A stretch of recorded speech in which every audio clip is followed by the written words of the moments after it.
اچھا جی، اب جان کی امان پائیں تو آگے پڑھنا شروع کریں.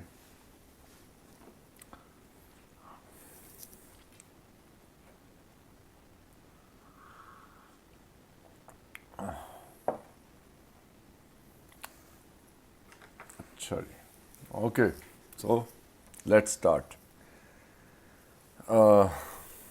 اچھا، یہ ایک بات میں ذرا سمجھا دوں آپ کو اس کے بارے میں کہ یہ جو کہانیاں ہیں نا الف لیلا میں، یہ کہانیاں ایک دفعہ میں نہیں ساری سنائی ہیں. وہ شہرزاد یعنی ایک کہانی کو بیچ میں کہیں روک دیتی ہے. تو جیسے یہ سوداگر اور دیو کی کہانی ہے، جو پہلی کہانی وہ سناتی ہے بادشاہ کو اور اپنے خاوند کو، تو وہ کئی راتوں میں سناتی ہے. تو یہ پہلی رات کی کہانی میں آپ کے لیے پڑھتا ہوں. تو یہ یعنی جیسے جیسے شہرزاد رکتی جا رہی ہے یہ کہانیاں سناتے میں، ویسے ویسے میں بھی رکتا جاؤں گا اور اسی حساب سے پھر یہ ہمارے ایپیسوڈز بنتے جائیں گے. تو پہلی رات کی کہانی، سوداگر اور دیو کی کہانی. اوکے، آپ لوگ کر لیں جوائن تو پھر میں کرتا ہوں اسٹارٹ.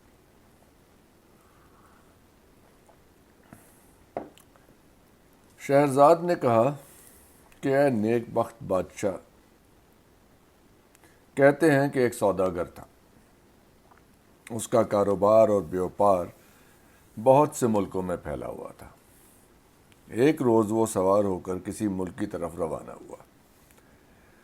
جب گرمی تیز پڑنے لگی تو وہ ایک درخت کے نیچے بیٹھ گیا اور اس نے اپنی خرجی میں ہاتھ ڈالا اور ایک ٹکڑا روٹی کا اور ایک چھوارا نکالا اور اس روٹی کے ٹکڑے اور چھوارے کو کھانے لگا. جب کھانے سے فارغ ہوا تو اس نے گٹلی پھینک دی. اب کیا دیکھتا ہے کہ ایک دیو سامنے آ کر کھڑا ہوا، لمبا تڑنگا، ہاتھ میں ننگی تلوار لیے ہوئے. دیو سوداگر کے پاس آیا اور کہنے لگا کہ اٹھ، جس طرح تو نے میرے بیٹے کو قتل کیا ہے میں تجھے بھی قتل کر دوں گا، میں بھی تجھے قتل کر دوں گا. سوداگر نے کہا میں نے تیرے بیٹے کو کیوں کر قتل کیا ہے؟ اس نے جواب دیا کہ جب تو نے چھوارا کھایا اور اس کی گٹلی پھینکی تو وہ میرے بیٹے کے سینے پر جا کر لگی اور وہ فوراً مر گیا. سوداگر نے کہا انا للہ و انا الیہ راجعون، مجھے معاف کر. دیو نے کہا میں تجھے قتل کر کے ہی رہوں گا. یہ کہہ کر اس نے سوداگر کو پکڑ کر کھینچا اور اسے زمین پر پٹک دیا اور تلوار کھینچ لی کہ اس پر وار کرے. سوداگر رونے لگا اور اس نے کہا کہ میں اپنا معاملہ خدا کے سپرد کرتا ہوں، اور یہ اشعار پڑھنے لگا. دنیا میں دو ہی دن ہیں، ایک آرام کا ایک تکلیف کا، زندگی کے دو حصے ہیں، ایک صاف ایک گدلا. جو شخص ہم پر یہ الزام لگاتا ہے کہ ہم کو زمانہ الٹتا پلٹتا رہتا ہے، اس سے کہہ دو کہ زمانہ اسی کی مخالفت کرتا ہے جس سے وہ خوف کھاتا ہے. تو نے یہ نہیں دیکھا کہ جب آندھیاں چلتی ہیں تو وہی درخت گرتے ہیں جو تناور ہوتے ہیں؟ تو نے کبھی سمندر کو بھی دیکھا ہے کہ مردار چیزیں اس کے اوپر تیرنے لگتی ہیں اور موتی ڈوب کر اس کی عطا میں پہنچ جاتے ہیں؟ اگر زمانہ ہم کو ادھر ادھر پھینکتا اور اپنی بدذاتی سے ہمیں نقصان پہنچاتا رہتا ہے تو معلوم ہونا چاہیے کہ آسمان پر بے گنتی ستارے ہیں، مگر گرہن چاند اور سورج ہی کو لگتا ہے. زمین پر خشک اور تر نباتات کی انتہا نہیں، مگر پتھر اسی درخت پر پھینکے جاتے ہیں جس میں پھل لگے ہوں. اگر زمانہ نیکی کرتا ہے تو اس کی طرف نیک گمان کرتا ہے، اور جو برائی تجھے تقدیر دکھاتی ہے اس سے خوف نہیں کھاتا. جب سوداگر یہ اشعار پڑھ چکا تو دیو نے کہا کہ اب بس زیادہ باتیں نہ بنا، خدا کی قسم میں تجھے مار کر چھوڑوں گا. سوداگر نے کہا کہ اے دیو، تجھے معلوم ہونا چاہیے کہ میرے اوپر قرضہ بھی ہے اور میرے پاس بہت سا مال بھی ہے، میری بیوی ہے اور بچے، اور میرے پاس لوگوں کی امانتیں ہیں. مجھے گھر جانے دے تاکہ میں سارا حساب بے باک کر سکوں، اور ٹھیک 1 سال کے بعد میں تیرے پاس واپس آ جاؤں گا. میں خدا کو حاضر و ناظر جان کر کہتا ہوں کہ میں ضرور آؤں گا، اور پھر تیرا جو چیز چاہے میرے ساتھ کیجو. اس کی گواہی میں میں خدا کو پیش کرتا ہوں۔ دیو نے اس پر یقین کیا اور اسے جانے دیا۔ سوداگر اپنے شہر میں واپس آیا اور تمام تعلقات منقطع کیے اور حق والوں کو ان کے حقوق دیے اور بیوی بچوں کو سارے واقعات سنائے اور سال کے آخر تک ان کے ساتھ رہا۔ پھر وہ جانے کے لیے آمادہ ہو گیا، وضو کیا اور کفن اپنے بغل میں دبایا اور اپنے اہل و عیال اور پڑوسیوں اور عزیز و اقارب کو خدا حافظ کہا اور ہمت کر کے نکل کھڑا ہوا۔ لوگ بہت روئے پیٹے، لیکن وہ چلتا ہوا اسی باغ میں پہنچ گیا۔ یہ دوسرے سال کا پہلا دن تھا۔ جب وہ بیٹھا ہوا اپنی حالت پر افسوس کر رہا تھا اور ہاتھ مل رہا تھا تو کیا دیکھتا ہے کہ ایک بڈھا ایک ہرنی کو زنجیر سے باندھے ہوئے سامنے آیا اور سلام کیا اور کہا کہ تو اس جگہ اکیلا کیوں بیٹھا ہوا ہے؟ یہاں تو جنات رہتے ہیں۔ سوداگر نے اس سے سارا ماجرا بیان کر دیا جو اس کے اور دیو کے درمیان پیش آیا تھا۔ ہرنی والے بڈھے کو سخت تعجب ہوا اور وہ کہنے لگا کہ خدا کی قسم ہے میرے بھائی، تیرا ماجرا عجیب و غریب ہے اور تیرا قصہ ایک عجوبہ۔ اگر یہ قصہ سوئیوں سے آنکھوں کے کونوں میں لکھا جائے تو لوگوں کے لیے بڑی عبرت کا باعث ہوگا۔ پھر وہ بڈھا سوداگر کے پاس بیٹھ گیا اور کہنے لگا کہ بھائی، جب تک میں یہ نہ دیکھ لوں کہ تیرے اور اس دیو کے درمیان کیا ماجرا گزرا، میں تیرے پاس سے نہ ہٹوں گا۔ پھر دونوں بیٹھ کر باتیں کرنے لگے اور وہ سوداگر نہایت مغموم اور خائف تھا اور وہ بڈھا اس کے پاس بیٹھا ہوا تھا کہ اتنے میں ایک دوسرا بڈھا آیا جس کے ساتھ دو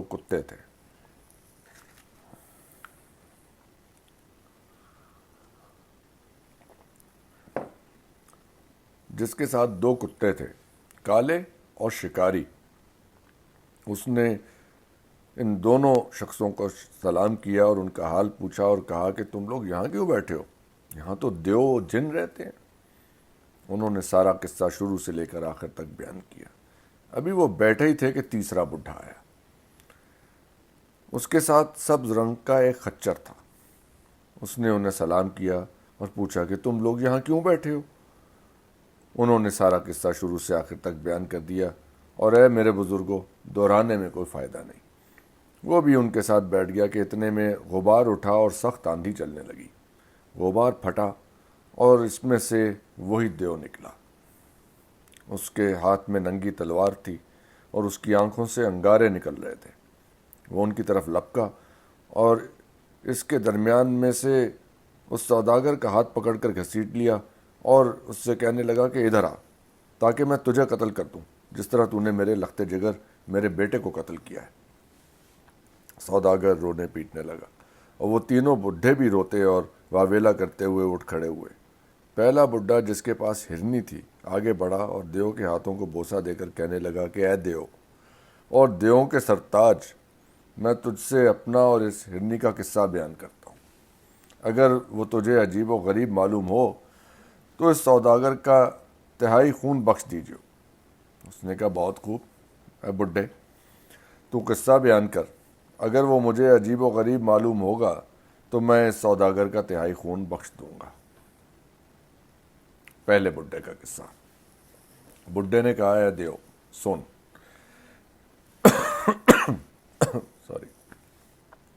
بڈھے نے کہا اے دیو سن، یہ ہرنی میری چچیری بہن اور میرا گوشت و پوست ہے۔